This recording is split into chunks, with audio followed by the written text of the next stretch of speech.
네, 안녕하세요. 준수선가입니다. 오늘 가져온 주제는 나스닥 2배 레버리지에 장기 투자를 하고 있는 제가 속슬 같은 반도체 레버리지는 왜 투자하지 않는지 그 이유를 좀 이야기하려고 합니다. 간단히 과거 수익률로 비교를 해볼 수도 있지만 우리는 아직 다가오지 않은 미래에 투자를 하고 있기 때문에 자신이 하고 있는 투자에 대해서 스스로 생각해 볼 기회가 필요합니다. 그래서 저도 제 투자 방식에 대해서 한번 생각을 해봤습니다. 먼저 투자는 기본적으로 탐욕에서 출발을 합니다.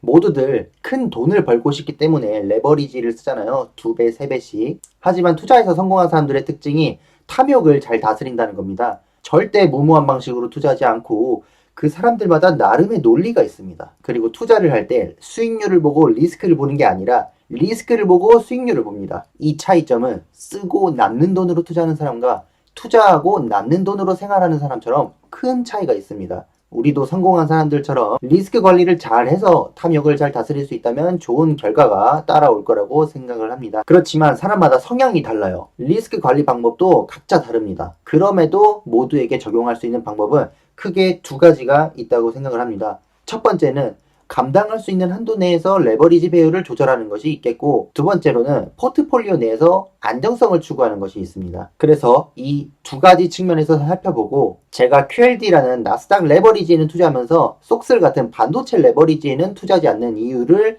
말씀드리겠습니다. 먼저 레버리지 배율을 조절하는 것은 쉽게 말해서 나스닥 3배짜리인 TQ를 살 바에 2배짜리인 QLD를 사는 겁니다. 반도체의 3배 레버리지 속스를 매수하기보다 2배 레버리지인 USD를 사는 거죠. 아니면 자산 전체에서 현금 비중을 늘리시거나 대출을 좀 줄이는 것도 방법이 될 수가 있겠죠. 뭐 어차피 우상향하니까 레버리지 ETF 장기 투자하는 거 아니냐, 왜 배율을 낮추냐, 그렇게 생각할 수도 있지만 이건 우리들이 못 버티고 나갈 확률이 높아지기 때문입니다. 모든 투자자가 여윳돈으로 투자하는 게 아니거든요. 우리들이 고른 종목에는 문제가 없을 수도 있어요. 그런데 내가 선택할 수 없는 게 딱 하나 있죠. 바로 여러분의 인생입니다.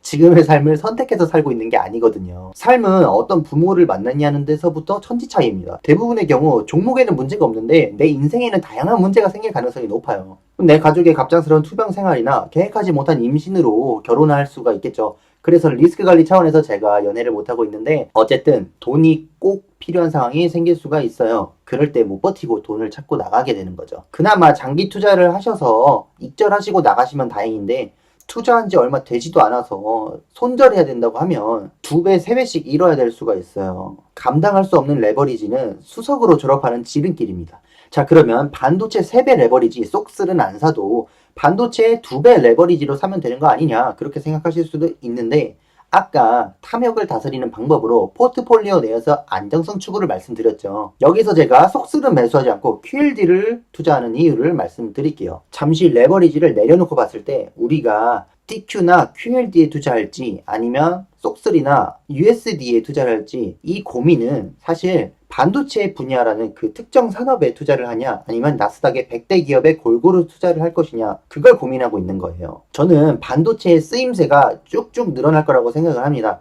그럼에도 분명한 사실이 하나 있어요. 모든 산업은 영원하지가 않아요. 이건 전문가가 아닌 저도 말할 수가 있습니다. 그리고 여러분들도 어렴풋이 알고 있을 거예요. 전기와 석유도 과거에는 필요했고 지금도 여전히 수요가 있습니다. 그 관련 기업들이 여전히 돈을 벌고 있지만 그 종목을 모든 투자자들이 유망하다고 바라보지는 않죠. 반면 기술주가 모여있는 나스닥 지수 추종에 투자하는 건 영원할 가능성이 높습니다. 판이 미국에서 다른 곳으로 옮겨갈 수는 있어요. 그러나 다양한 기술이 등장하고 인류가 발전해 온 것은 멈출 수도 없고 점점 가속화될 거예요. 거의 진리에 가깝죠. 기술 전체에 투자할지 특정 유망 산업에 투자할지를 놓고 비교를 한다면 저는 기술 전체에 투자하는 게 좋다고 생각을 했습니다. 분명히 삼성전자나 엔비디아 같은 반도체 기업 하나를 매수하는 것보다 반도체 ETF를 사는 게 안정적인 건 맞아요.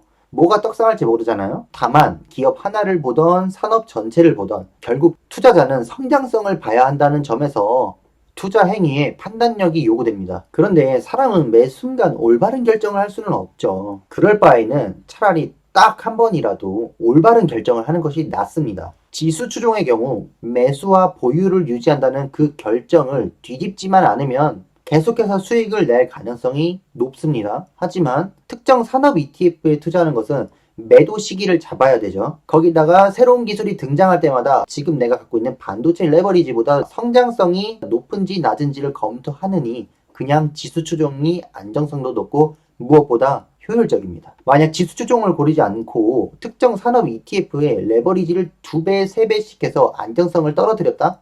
그러면 투자자 본인에게 2배, 3배씩 더 고난이도의 판단력이 요구됩니다. 그때그때 잘할 수 있다면 상관이 없어요. 그런데 저는 제가 그런 결정이 필요한 순간이 닥쳤을 때 못할 것이라고 생각하기보다 아예 그런 판단을 해야 할 횟수를 줄이는 게 좋다고 생각을 해서 지수 추종으로 사전에 차단하는 결정을 했고요. 시청자분들도 과거의 기록들을 살펴보시면 도움이 되겠죠. QLD랑 USD, 나스닥 2배, 반도체 2배짜리입니다.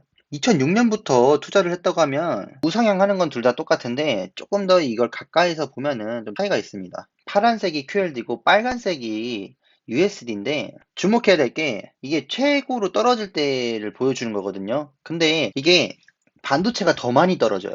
수익률은 뭔가 별로 차이가 없어 보이잖아요, 지금. 실제로도 큰 차이가 없긴 해요, 여기만 봐도. 그런데 더 많이 떨어진다? 앞으로의 미래는 반도체의 성장률이 더 폭발적으로 늘어날 수도 있어요. 그렇지만 과거를 봤을 때도 그렇고 앞서 말씀드린 것처럼 리스크 관리 차원에서도 생각을 해봤지만 오히려 반도체 레버리지에 투자하는 것보다 나스닥 지수 추종 레버리지가 더 안전하다 혹은 근소하게라도 더 안정적이다 그렇게 이야기할 수 있겠죠. 오늘의 결론, 레버리지 ETF에 투자할 때는 지수 추종이 반도체보다 더 안정적이다. 과거 데이터를 봤을 때는 수익률 차이도 크게 나지 않았다.